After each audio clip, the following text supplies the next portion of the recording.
Estamos en Las Vegas por un inquietante caso de parricidio. Se trata de la estremecedora y trágica historia de Sierra Halseth, una adolescente que cometió el impensable acto de apuñalar mortalmente a su propio padre. En este caso, exploraremos los escalofriantes detalles de este crimen, descubriendo los motivos detrás de las acciones de Sierra y las secuelas que siguieron. Fue acusada de 9 cargos, incluyendo asesinato, incendio premeditado y fraude con tarjeta de crédito. Juez: señorita Halseth, y por supuesto, las leyes del estado de Nevada, va a ser declarada culpable de cargo 1, conspiración para cometer asesinato. Cargo 2, asesinato en primer grado, acusada de uso de arma mortal. Cargo 3, incendio provocado en primer grado. Cargo 4, fraude en el uso de una tarjeta acreditada o de débito. Sierra Halseth cargos: asesinato, incendio provocado, fraude con tarjeta de crédito. La familia Halseth parecía ser un hogar típico de los suburbios, con una vida aparentemente normal antes del trágico incidente que cambiaría para siempre su historia. Daniel Halseth, un padre de 45 años, era conocido en la comunidad como un hombre de familia trabajador y devoto. Mantenía una estrecha relación con su hija, Sierra Halseth, que entonces era una adolescente. Sin embargo, bajo la superficie de su aparentemente idílica vida familiar, había señales de problemas. La relación de Sierra con su padre distaba mucho de ser perfecta. La tensión y el conflicto se habían ido gestando entre ellos durante años, creando tensiones en su vínculo. Amigos y vecinos se habían percatado de las ocasionales discusiones y desacuerdos, pero nadie podía prever el horrible giro que tomarían los acontecimientos. Los acontecimientos que condujeron al apuñalamiento mortal de Daniel Halseth a manos de su propia hija, Sierra, fueron escalofriantes. Motivada por una ira y un resentimiento profundamente arraigados, Sierra planeó meticulosamente el atroz acto que cambiaría sus vidas para siempre. Aquella fatídica noche, Sierra y su novio, cuya identidad se revelará más adelante, entraron en casa de Daniel Halseth, armados con un cuchillo y siniestras intenciones. La tensión en el ambiente era palpable cuando se enfrentaron a Daniel, su objetivo. En un arrebato de ira, Sierra desencadenó un ataque brutal, apuñalando mortalmente a su propio padre. Pero las acciones de Sierra no acabaron ahí. En un intento desesperado por encubrir el crimen y eludir su captura, prendió fuego a la casa de su padre. Las llamas consumieron la propiedad, dejando tras de sí una escena de destrucción y caos. La planificación y ejecución de este crimen fueron asombrosamente calculadas. El motivo de Sierra, aunque profundamente personal, se analizará con más detalle más adelante. La brutalidad y frialdad del acto dejaron a la comunidad incrédula, luchando por comprender cómo una joven podía cometer un acto tan horrible contra su propia sangre. Después de cometer el asesinato, los dos criminales aún tuvieron la osadía de hablar de su último crimen en su canal de YouTube. Guerrero, día 3, después de asesinar a alguien. Halseth. ¡Wow! Tras el espeluznante crimen cometido por Sierra Halseth y su novio, las fuerzas del orden iniciaron rápidamente una intensa investigación para descubrir la verdad y llevar a los autores ante la justicia. Las pruebas reunidas durante este proceso fueron cruciales para construir un caso sólido contra la pareja de adolescentes. Los expertos forenses peinaron meticulosamente la escena del crimen, recogiendo muestras de ADN, huellas dactilares y cualquier otra prueba que pudiera vincular a Sierra y a su novio con el asesinato. En la investigación también se entrevistó a testigos, vecinos y amigos que pudieran tener alguna pista sobre los acontecimientos que condujeron al crimen. A medida que se acumulaban las pruebas, las fuerzas del orden se acercaron a Sierra y a su novio. Sus identidades, que se habían mantenido en secreto hasta ahora, se revelaron como Aarón Guerrero, novio de Sierra en aquel momento. La pareja fue detenida y puesta bajo custodia, enfrentándose a cargos que cambiarían sus vidas para siempre. Los investigadores revelaron que Halseth, junto con su novio Aarón Guerrero, apuñalaron a Daniel Halseth unas 70 veces, metieron su cuerpo en un saco de dormir, intentaron desmembrarlo con una motosierra y le prendieron fuego.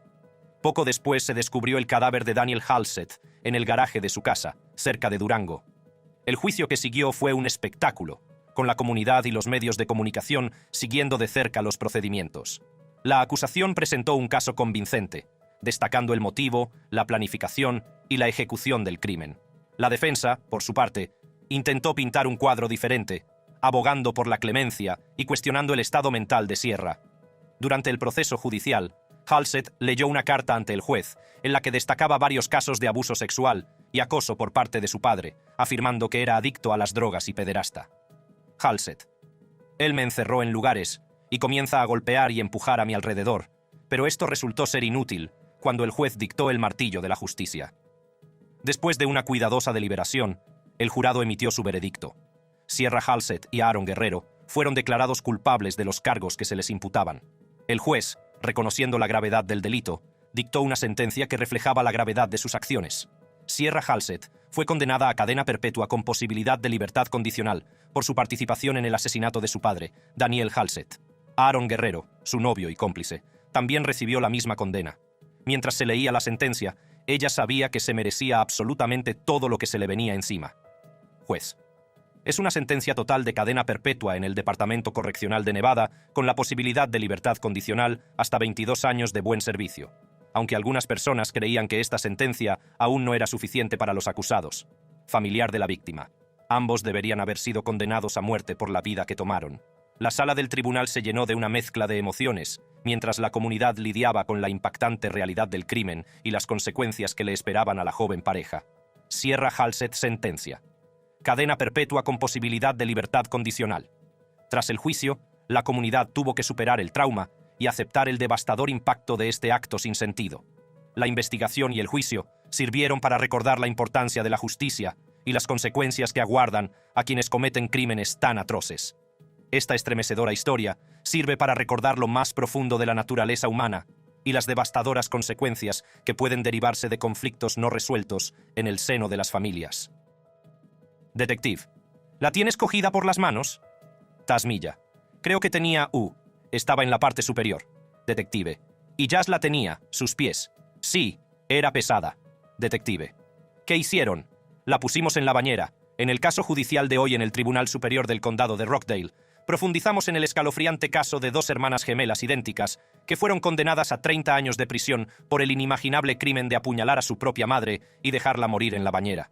Jasmilla y Tasmilla Whitehead, que entonces solo tenían 16 años, llevaron a cabo este atroz acto con tal brutalidad que seccionaron la médula espinal de su madre. El móvil de este espantoso crimen sigue siendo un misterio, pero las pruebas contra las gemelas eran abrumadoras. Fueron detenidas y acusadas de asesinato con alevosía, asesinato con agravantes y agresión con agravantes. Jasmilla y Tasmilla Whitehead, cargos: homicidio doloso, agresión con agravantes. En la tranquila ciudad de Conyers, Georgia, se produjo un espantoso crimen que conmocionó a la comunidad y cautivó a la nación. Fue un crimen tan atroz, tan impensable, que desafió toda lógica y dejó a todo el mundo preguntándose cómo podía existir tanta oscuridad en los corazones de dos chicas jóvenes. Jasmilla y Tasmilla Whitehead, hermanas gemelas idénticas, tenían solo 16 años cuando cometieron un acto de violencia indescriptible contra su propia madre, Yarmecca Whitehead. Yarmecca, una mujer de 34 años que debería haber sido una fuente de amor y protección para sus hijas, se convirtió en la víctima de su inimaginable rabia. Los acontecimientos previos a aquel fatídico día estuvieron rodeados de tensión y agitación. Amigos y vecinos recordarían más tarde la tensa relación entre Yarmecca y sus hijas gemelas, una relación empañada por las discusiones y el resentimiento. Pero nadie podía predecir el terrible giro que tomarían los acontecimientos. Todo empezó con una pelea con su madre en la cocina, después de levantarse tarde para ir al colegio. Las gemelas dicen que su madre empezó a amenazarlas con una olla de la cocina. Los gemelos afirman que lucharon para quitarle la olla, pero fue el comienzo de una pelea sin cuartel. Detective: ¿tu mamá está gritando? Jasmilla: todos gritamos. Detective: todos estamos gritando. Jasmilla: we all mad. Todos gritando, todos enfadados. De alguna manera, no sé de dónde lo sacó, ni siquiera recuerdo un bloque de cuchillos, pero tenía un cuchillo, dijo Jasmilla. Yo le había quitado la olla. Fue entonces cuando ella agarró el cuchillo y me dijo que volviera, pero no mantuvo el cuchillo en la mano, añadió Tasmilla. El combate se trasladó al salón y subió de tono. Jazz rompió un jarrón rojo sobre la cabeza de su madre, la primera visión de sangre. Su madre se defendió. Después de más peleas, Jazz dijo que en un momento dado empezó a estrangular a su madre con un medallón con lazo que había ganado de niña. Su madre le asestó un rápido revés que la pilló por sorpresa. Creo que me quedé aturdida. Entonces cogí el cuchillo y creo que la apuñalé, pero no eran cortes ni profundos porque no me atrevía a hacerlo, dijo Jasmilla. Después de todos los mordiscos, puñetazos, gritos y puñaladas, las gemelas arrastraron a su madre hasta la bañera. La violencia fue tan grave que la médula espinal de Yarmecca quedó seccionada dejándola paralizada y luchando por su vida. Mientras sus hijas la dejaban morir en la bañera, la magnitud de su traición era insondable. ¿Cómo podían dos chicas jóvenes, que una vez habían sido inocentes y llenas de promesas, cometer un acto tan atroz contra su propia madre? Detective, ¿la tienes agarrada de las manos? Tasmilla, creo que tenía estaba en la parte superior. Detective, y Jazz la tenía, sus pies. Sí, era pesada. Detective, ¿qué hicieron? La pusimos en la bañera. Las secuelas del crimen fueron un torbellino de conmoción e incredulidad. Se llamó a la policía y comenzó la investigación. Las pruebas contra Jasmilla y Tasmilla eran abrumadoras. Los expertos forenses descubrieron su ADN en el lugar del crimen y aparecieron testigos para declarar sobre la problemática relación entre las gemelas y su madre. El juicio fue una sensación mediática. Reporteros de todo el país acudieron en masa a la sala, deseosos de presenciar los espeluznantes detalles del caso. Fiscalía. Buenas tardes, juez. Estamos aquí en el asunto del estado de Georgia contra Tasmilla Janesia Whitehead. La fiscalía pintó un cuadro de dos chicas jóvenes, consumidas por la ira y el resentimiento, dispuestas a llegar a cualquier extremo para vengarse. La defensa, por otro lado, argumentó que había problemas subyacentes que habían llevado a las gemelas a cometer este acto impensable.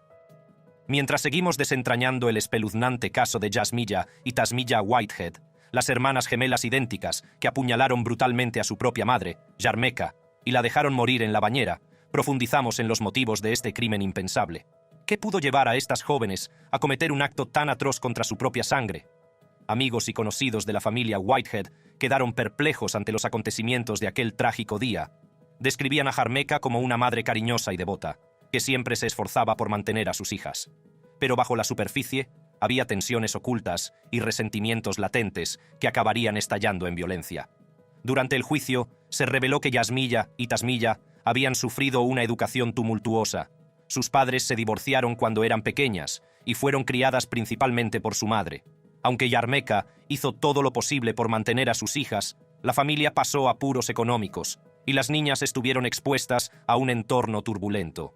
Cuando las gemelas entraron en la adolescencia, la tensión en la relación con su madre se hizo cada vez más evidente. Las discusiones y los desacuerdos se convirtieron en algo habitual, y el vínculo que antes existía entre madre e hijas empezó a deshacerse. Las gemelas se sentían abandonadas e incomprendidas, y albergaban un profundo resentimiento hacia su madre. En los meses previos al crimen, las tensiones llegaron a un punto de ebullición. Las discusiones aumentaron y las niñas sintieron una creciente frustración y rabia hacia su madre. Fue en este ambiente tóxico donde se sembraron las semillas de su impensable plan. Las gemelas empezaron a confiar la una en la otra, compartiendo sus pensamientos y fantasías más oscuros. Encontraron consuelo en el resentimiento que sentían hacia su madre, alimentando su ira mutua y empujándose cada vez más por el camino de la oscuridad. Aquel fatídico día, Jasmilla y Tasmilla se enzarzaron en una caótica discusión con su madre que permitió liberar toda su frustración contenida. Con una frialdad que contradecía su corta edad, atacaron con saña a Yarmeka, infligiéndole heridas tan graves que le seccionaron la médula espinal. La brutalidad de sus acciones fue espeluznante y dejó a los investigadores y a la comunidad con la boca abierta. ¿Cómo pudieron dos niñas inocentes y prometedoras cometer un acto tan atroz contra su propia madre? La respuesta está en la compleja red de emociones y resentimientos que se habían ido acumulando a lo largo del tiempo y que culminaron en este trágico suceso. Durante el juicio, la defensa argumentó que las propias gemelas habían sido víctimas, atrapadas en un ciclo de abusos y abandono. Afirmaron que las niñas habían actuado por desesperación, buscando una salida a sus problemáticas vidas. Sin embargo, la acusación pintó un cuadro diferente, destacando la naturaleza calculada del crimen y la falta de remordimiento mostrada por las gemelas. Finalmente, el jurado se puso de parte de la acusación y declaró a Jasmilla y Tasmilla culpables de asesinato en primer grado. El juez, al dictar sentencia, reconoció las trágicas circunstancias que rodeaban el caso, pero subrayó la gravedad del delito. Los gemelos fueron condenados a penas de entre 30 años y cadena perpetua, un castigo que les garantizaría afrontar las consecuencias de sus actos. Jasmilla y Tasmilla, Whitehead, sentencia 30 años a cadena perpetua. El impacto de este crimen impactante reverberó en toda la comunidad. Amigos y vecinos tuvieron que enfrentarse a lo inimaginable, luchando por conciliar la imagen de las niñas inocentes que habían conocido con la de las asesinas a sangre fría en que se habían convertido. La tragedia de la muerte de Yarmeka y la traición de sus propias hijas atormentarían para siempre a quienes la conocieron.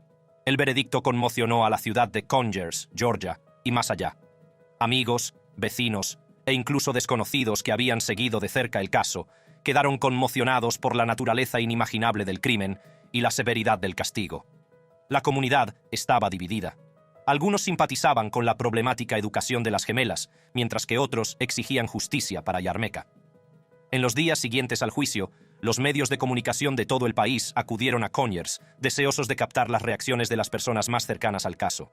Los periodistas buscaron entrevistas con amigos, familiares e incluso antiguos compañeros de Yasmiyah y Tasmiyah, con la esperanza de arrojar luz sobre los acontecimientos que condujeron a este espantoso crimen.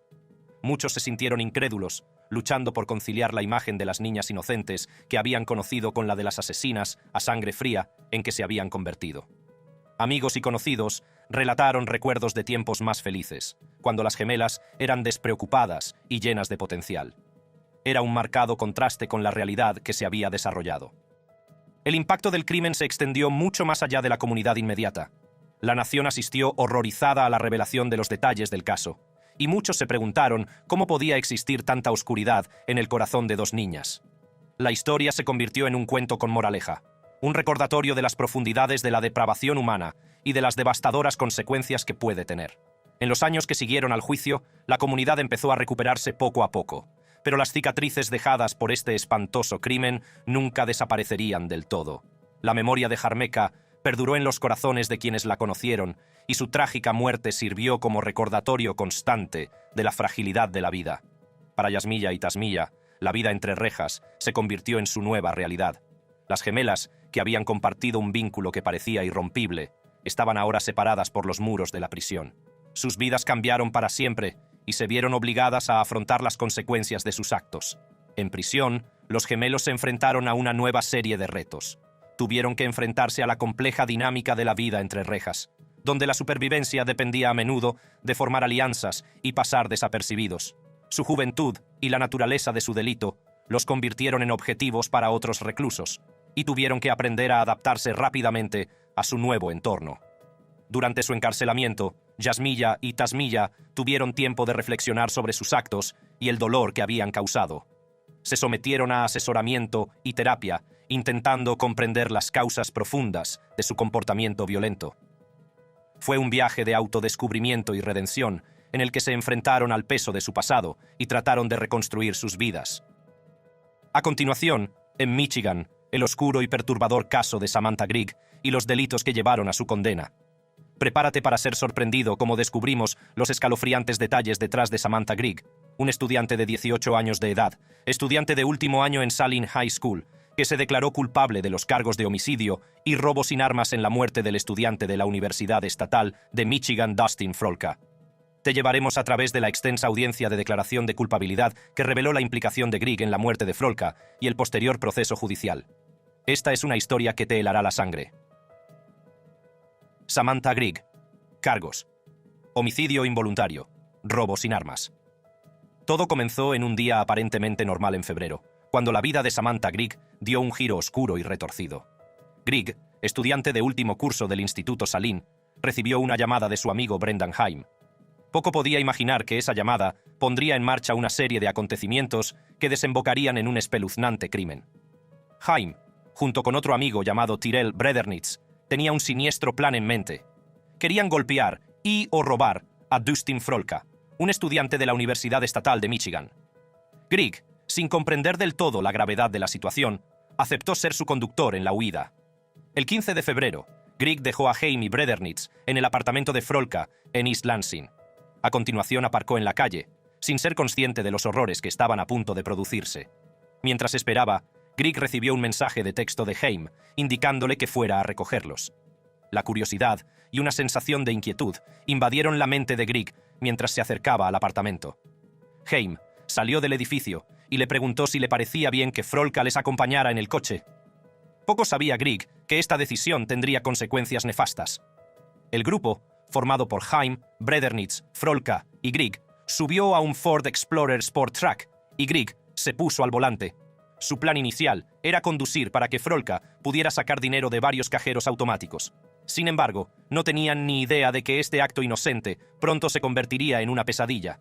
Mientras regresaban a East Lansing por una rampa de salida de la Interestatal 69 en Bath Township, el ambiente en el coche dio un giro siniestro. De repente, Haim atacó brutalmente a Frolka en el asiento trasero. El pánico y el miedo invadieron el vehículo mientras Frolka luchaba por su vida. En un intento desesperado por escapar de la violenta embestida, Frolka tomó una decisión en una fracción de segundo. Abrió la puerta del vehículo en marcha y saltó, arriesgando su vida para eludir a sus atacantes. El coche circulaba a una velocidad de entre 45 y 60 millas por hora, lo que hizo aún más peligrosa su huida. Grieg, conmocionada y desconcertada por el caos que se desataba, detuvo rápidamente el coche. Vio con horror cómo Bredernitz y Haim salían del vehículo y se acercaban a Frolka, continuando su asalto. La escena era de una brutalidad inimaginable. No contentos con la violencia que ya habían infligido, Bredernitz y Haim robaron a Frolka unos $800. Los tres asaltantes lo dejaron allí, herido y solo, en la rampa de salida de la autopista. Sin que ellos lo supieran en ese momento, las heridas de Frolka eran graves. Fue trasladado de urgencia al Hospital Sparrow de Lansing, pero trágicamente no sobrevivió. La noticia de su muerte conmocionó a toda la comunidad de la Universidad Estatal de Michigan. Samantha Grieg no sabía que su participación en este atroz crimen saldría pronto a la luz. La audiencia de declaración de culpabilidad revelaría el alcance de su participación y sentaría las bases para el proceso judicial que determinaría su destino. Durante la vista celebrada en el Tribunal de Primera Instancia del Condado de Clinton, Samantha Grieg, que ahora tiene 18 años, se declaró culpable de los cargos de homicidio y robo a mano armada. Estos cargos conllevan graves consecuencias, y en la sala se palpaba una sensación de tensión e incredulidad. El abogado de Grieg, Ron Sawaki, permaneció a su lado mientras ella admitía su papel en los acontecimientos que se desarrollaron aquel fatídico día. La sala quedó cautivada mientras Grieg relataba los detalles de su participación, arrojando luz sobre las escalofriantes circunstancias que rodearon la muerte de Dustin Frolka. Según el testimonio de Grieg, el 15 de febrero recibió una llamada de Brendan Haim, uno de sus amigos. Haim le pidió que les llevara a él y a Tyrell Bredernitz a East Lansing, donde planeaban golpear y robar a Dustin Frolka. El motivo de este ataque selectivo sigue sin estar claro, ya que Grieg no explicó de qué conocían a Frolka los adolescentes de Saline. Grieg accedió a la petición de Haim y les dejó a él y a Bredernitz en el apartamento de Frolka en East Lansing. Después aparcó cerca, esperando a que volvieran. En ese momento, Grieg recibió un mensaje de texto de Haim indicándole que fuera a recogerlos. Cuando Haim salió del apartamento, preguntó a Grieg si le parecía bien que Frolka les acompañara en el coche. Las circunstancias que rodearon la presencia de Frolka en el vehículo siguen siendo ambiguas. El abogado de Grieg, Sawaki, señaló que no estaba claro si Frolka no tenía dinero o si Haim y Bredernitz habían decidido no seguir adelante con el robo en ese momento. Mientras regresaban a East Lansing por una rampa de salida de la Interestatal 69 en Bath Township, el ambiente en el coche cambió radicalmente. Haim, sin previo aviso, lanzó una brutal agresión a Frolka en el asiento trasero. El repentino estallido de violencia provocó una conmoción en todo el vehículo. Los detalles de este crimen quedaron al descubierto durante la vista, dejando a los presentes en la sala con la boca abierta. La declaración de culpabilidad de Samantha Grieg arrojó luz sobre su grado de implicación y su conocimiento del robo planeado. Admitió que sabía que se iba a producir un robo cuando recogió a Bredernitz y Haim en Saline. Mientras continuaba la vista, el abogado defensor de Grieg, Sawaki, pintó el cuadro de una joven atrapada por la presión de sus compañeros y ofreció dinero para gasolina para llevar a sus amigos a Saline para el robo. Hizo hincapié en que Grieg no tuvo ningún comportamiento agresivo, sino que se convirtió en parte de la conspiración, lo que la llevó a ser acusada de los mismos delitos que sus cómplices. La declaración de culpabilidad de Grieg permitió que se retiraran los cargos más graves, incluidos los de asesinato y robo a mano armada, en favor de los cargos menores de homicidio y robo sin armas. Sin embargo, las consecuencias de sus actos siguen siendo graves, y la sala del tribunal esperaba la sentencia con gran expectación. La noticia de la trágica muerte de Dustin Frolka conmocionó a la comunidad de la Universidad Estatal de Michigan y más allá. Amigos, familiares y compañeros lloraron la pérdida de un joven y prometedor estudiante, mientras la comunidad se enfrentaba a la violencia sin sentido que había tenido lugar. A medida que avanzaban los procedimientos judiciales, el destino de Samantha Grieg pendía de un hilo. La sala del tribunal se llenó de expectación a medida que se acercaba la fecha de la sentencia. Ese día, las emociones estaban a flor de piel mientras el juez se preparaba para emitir el veredicto que determinaría la duración del encarcelamiento de Grigg. El abogado de Grigg, Ron Zawacki, estaba a su lado, abogando por una sentencia más indulgente. Describió a Grigg como una música de talento sin antecedentes penales y subrayó que ella misma no había tenido ningún comportamiento agresivo. Durante el juicio, esto fue lo que ella dijo a Grigg. Me gustaría extender mi más profundo pesar a la familia de la víctima. Era un compañero músico, realmente me rompe el corazón, y me gustaría poder recuperarlo todos los días. Zawacki argumentó que Grigg fue atrapado por la presión de grupo y se le ofreció dinero para la gasolina para llevar a sus amigos a Saline para el robo. Sugirió que ella no comprendía plenamente las consecuencias finales de sus acciones. Samantha, acusada originalmente de asesinato, robo a mano armada y conspiración para cometer robo a mano armada, se enfrentaba a la posibilidad de cadena perpetua. Sin embargo, su abogado defensor, Ron Zawacki, negoció un acuerdo para reducir los cargos a homicidio y robo sin armas. Zawacki: si hubiera sido condenada por el delito original, el asesinato hubiera sido cadena perpetua sin posibilidad de libertad condicional. El juez, Randy Tabonen, estudió detenidamente los argumentos presentados antes de dictar sentencia. Al final, Samantha Grigg fue condenada a cumplir entre 3 años y medio y 20 años de prisión. Aunque menos graves que los cargos originales a los que se enfrentaba, las consecuencias de su implicación en la muerte de Dustin Frolka seguían siendo significativas. El impacto de los crímenes de Samantha Grigg repercutió en toda la comunidad. La familia y los amigos de Dustin Frolka tuvieron que enfrentarse a la devastadora pérdida de un ser querido, atormentados para siempre por la violencia sin sentido que truncó su vida. La comunidad de la Universidad Estatal de Michigan se unió para ofrecer apoyo y consuelo a los afectados por esta tragedia. Pariente: te llevaste a un hijo, te llevaste a un hermano, te llevaste a mi sobrino y, lo más importante, le quitaste un padre a su hija. Las secuelas de la audiencia y la sentencia también arrojaron luz sobre los peligros de la presión de grupo y las consecuencias de tomar malas decisiones. El caso de Samantha Grigg es un duro recordatorio de que una decisión puede tener consecuencias que alteren la vida, no solo de la víctima, sino también de los implicados en el delito. Mientras proseguían los procedimientos judiciales, la atención se centró en los juicios de Tyrell Bredernitz y Brendan Haim, los otros implicados en la muerte de Dustin Frolka. La comunidad esperaba ansiosamente justicia para Frolka, con la esperanza de que estos juicios aportaran un cierre y un sentido de responsabilidad para los autores. Bredernitz renunció a su derecho a una comparecencia formal ante el Tribunal de Circuito y se fijó la fecha del juicio para el 18 de junio. El 9 de junio se fijó la fecha definitiva para que se declarara culpable. Haim, por su parte, fue sometido a un examen de competencia y seguía siendo incierto cuándo volvería a los tribunales para hacer frente a sus cargos. La sentencia de Samantha Grigg marcó un capítulo importante en esta angustiosa historia. Al comenzar su condena, la comunidad tuvo que reflexionar sobre las devastadoras consecuencias de sus actos y el impacto duradero en las vidas de las personas implicadas. Samantha Grigg. Sentencias. 20 años entre rejas. Si te ha gustado este vídeo, echa un vistazo a nuestros otros impresionantes videos judiciales en el canal. Gracias por verlo y nos vemos la próxima vez.